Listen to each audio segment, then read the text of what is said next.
Dear Patriots, before the news starts, please subscribe to our patriotic channel by clicking the subscribe button. Give us a thumbs up to this video. Don't forget to leave your opinion below in the comments section. Share the news on Facebook and Twitter so your friends see it. Thank you. Lawyer Lisa Bloom caught paying women shocking amounts of money to come forward against Trump. Feminist lawyer Lisa Bloom has helped women with accusations against President Trump. As it turned out, she really helped them. Like she offered one woman $750,000 to come forward against the president. Who wouldn't accuse Trump of sexual assault for that kind of money? California lawyer Lisa Bloom's efforts included offering to sell alleged victims' stories to TV outlets in return for a commission for herself, arranging a donor to pay off one Trump accuser's mortgage and attempting to secure a six-figure payment for another woman who ultimately declined to come forward after being offered as much as $750,000, the clients told The Hill, writes The Hill. Lisa Bloom defended herself. You'll recall the very polarized and hostile atmosphere of 2016 presidential election. Emotions were running high, there were incidents of violence on the campaign trail, and threats of violence were a real and abiding concern. Nonetheless, several brave women came forward to accuse Donald Trump of harassment and assault, she said. Donors came forward with offers of financial help to ensure the safety of the women who would come forward. I was happy to relay those offers of funds for relocation to a safer community and round-the-clock security, she said.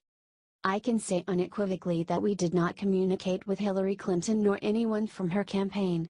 We did not communicate with the Democratic National Committee or Perkins Coie, the DNC law firm, about the Trump accusers.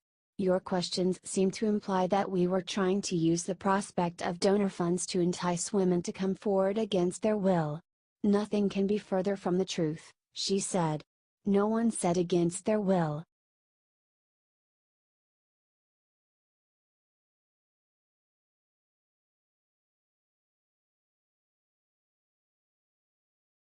Whoopi says there's no war on Christmas and that it's only in Trump's head. Liberals have been suing people who want to put up nativity scenes in public places, and former Rhode Island Governor Lincoln Chafee even went so far down the political correctness tunnel that he officially renamed the state capital's Christmas tree a holiday tree. This does not even cover how countless leftists have been whitewashing the religious holiday by arm-twisting people to use inoffensive terms like Happy Holidays and Season's Greetings instead of Merry Christmas. Somehow, however, The View host Whoopi Goldberg believes that the well-documented war on Christmas exists solely within Republican President Donald Trump's mind. Goldberg began by slamming Trump for telling stores to say Merry Christmas again, while at the same time his Jewish convert daughter Ivanka tweeted Happy Holidays. Stated Goldberg, the president insisted to his supporters that Americans would be saying Merry Christmas again, despite the fact that nobody ever stopped saying Merry Christmas. So I wonder what he thinks about his daughter's tweet wishing everyone happy holidays. She went on, lots of people will say happy holidays because not everybody celebrates Christmas, but that doesn't mean that we all can't party during the holiday or the Christmas holiday or whatever, okay? Conservative Meghan McCain disappointingly backed her up, saying, I don't interject myself into the war on Christmas because I think it's gravely overblown. I've never said Merry Christmas to anyone ever and they've been offended. I don't think that's something that exists. Co-host Sunny Hostin then asked, so where is that coming from? Answered Whoopi, his brain. Do you think the biased hosts of The View are part of the war on Christmas?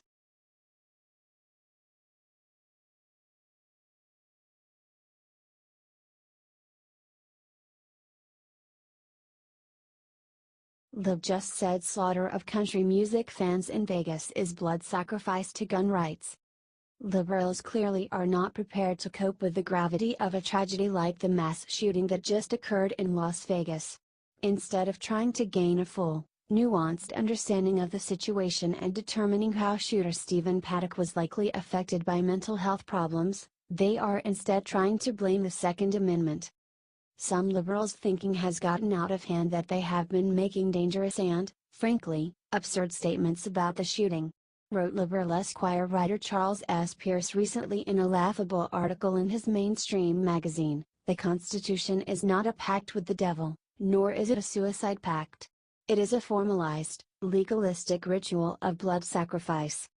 He continued, making a disgusting comment about country music lovers. There are some things that we as a society, alas, must tolerate in order to stay true to our founding beliefs and to remain free. School children shot to pieces is one of those things. The massacre of country music fans is another one of those things, the 273rd blood sacrifice to that one provision of the Constitution this year.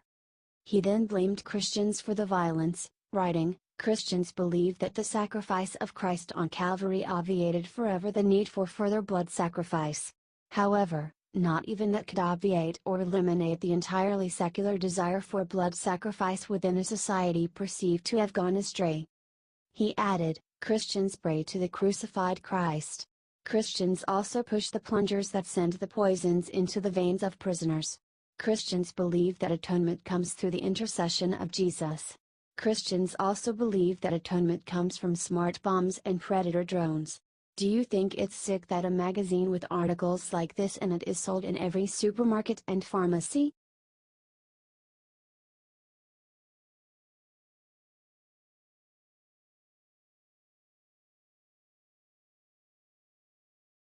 MSNBC's Joy Reid makes a disgusting accusation against Trump for standing up to San Juan mayor.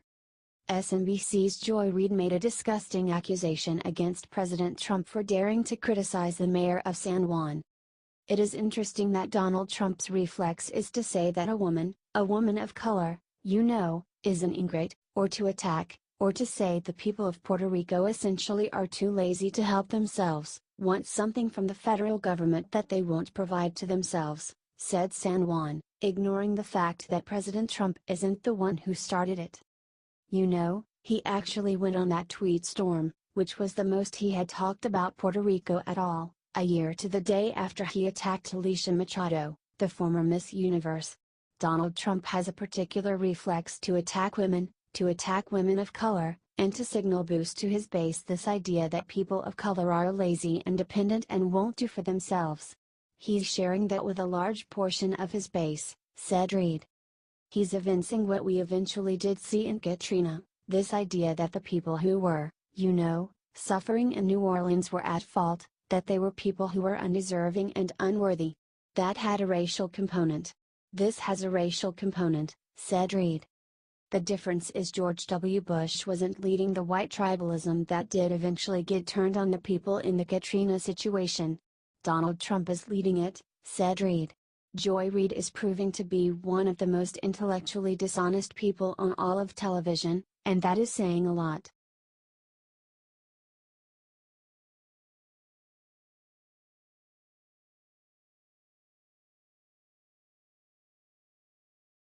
He's beautiful, Bryan Cranston says some creepy things about Colin Kaepernick.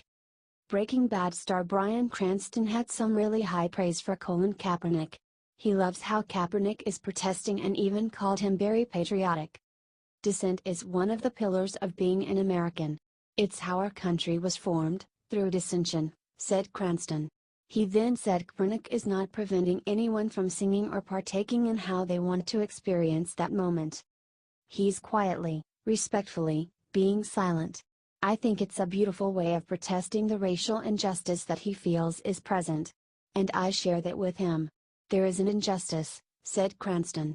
He went on to compare the situation with Kaepernick to his new film Last Flag Flying. That's what we explore in Last Flag Flying, the similarities between a GI in Vietnam and a GI in the Iraq War. We try to do it honestly. It's not a slam of the military. It's an examination of it. To say there are good parts and there are bad parts, just as with anything in life, said Cranston. I'm a guy who would be deemed a liberal from Hollywood. I think that should be stopped as well, he said. That because you align yourself with a social policy that is more liberal than others may be, that doesn't make me not patriotic. Because I'm not wearing an American flag pin on my lapel doesn't make me unpatriotic. It's not that. It's who you are. It's your actions. It's your belief. It's how responsible you are in your conversations, said Cranston.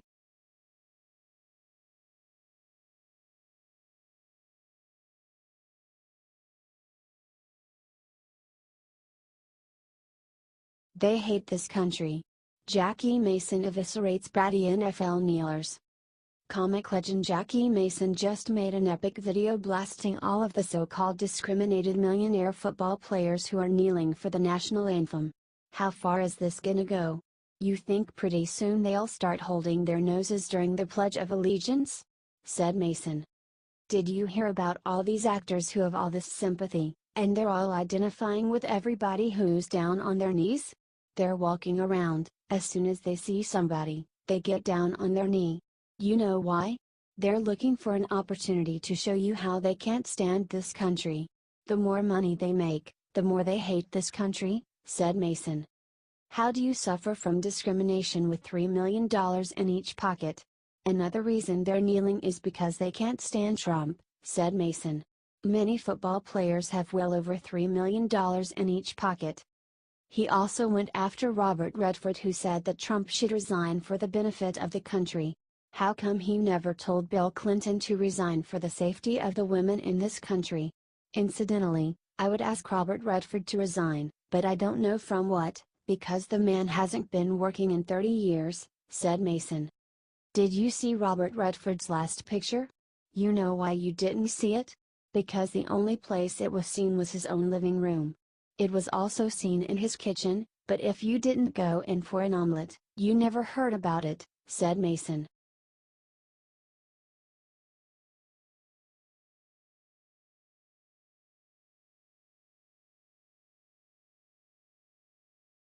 Jimmy Kimmel blames Second Amendment nuts for Vegas again, Ben Shapiro crushes him.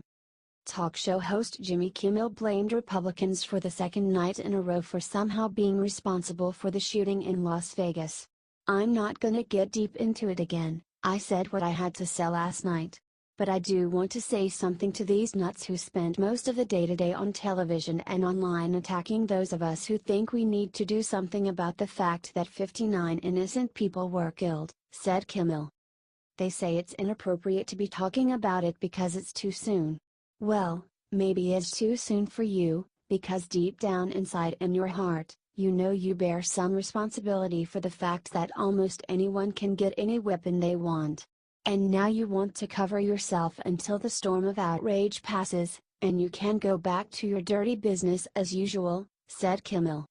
But it's not too soon for us, because we're Americans, and the last time I checked, the First Amendment is at least as important as the Second Amendment, so we will talk about it, and shame on you for suggesting we do otherwise, said Kimmel. Conservative firebrand Ben Shapiro explained why Jimmy Kimmel is being such an idiot. Even the guns that he was using, I'm not sure there's any evidence that gun control would have done anything. He obtained his weapons legally, he had gone through federal background checks, there's no evidence of significant mental illness to this point, so all this seems like is people shouting, do something while they have no particular solutions and no expertise on guns or gun control. The suggestion that gun control is going to put an end to incidents like this, that is an evidence-less proposition based on an emotional response, said Ben Shapiro.